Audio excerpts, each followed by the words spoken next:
Akala mo ay repolyo. Hello guys, papakita ko lang sa inyo yung aking giant mustasa.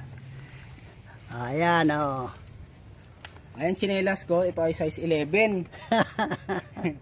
Ay 11, 12, 13, mga 14 inches ang haba ng ano niya, ang kanyang dahon. Parang abaniko na Yan, pwede nang pamaypayan. Yan guys, malaki ng dahon pwede nang pamaypayan. Ang ordinary nga mustasa tsaka pechay, ganito lang ang pechay. Isa lang yung ano niyan. Isang binhi lang ang aking isinabog dito. Ito, magtataka kayo, ito ay mustasa rin ito, pero iba rin yung variety niya. Ayan ganyan siya. So isa lang sila ng ano yan, binhi. Ng binhi nung dito ko na na mga sinabog ko lang yan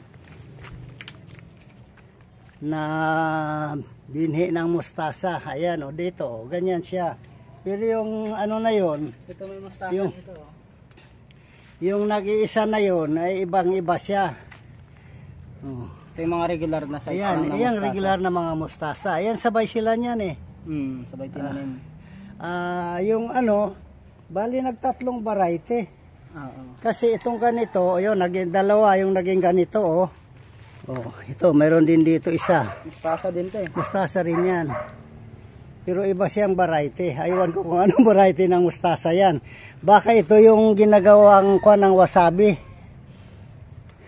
Arugula, parang arugula. Kasi yung pag kinain mo, parang niya, parang wasabi ang Arugula nga yata to. Pag kinain mo, para yung wasabi ang kanyang anghang. So ito guys, yung aking pitsay dito, mustasa. Ayan, yun ang kasabayan. Noong malaki na yun. Parang wasabi Makati sa dila. Ayan. So yan guys, ito ang problema dito pagkatanghali nalalanta itong nandito sa mga galon. So yan guys, ito mayroon din akong dito. Ito yung gabi, tataba yung gabi, kaya lang ilang puno lang yan, 5 puno lang. Ayan So, yung okra guys, ay ito. Mataba pero wala pang bunga. Ito dito, nagbunga ng 2, tapos suminto na.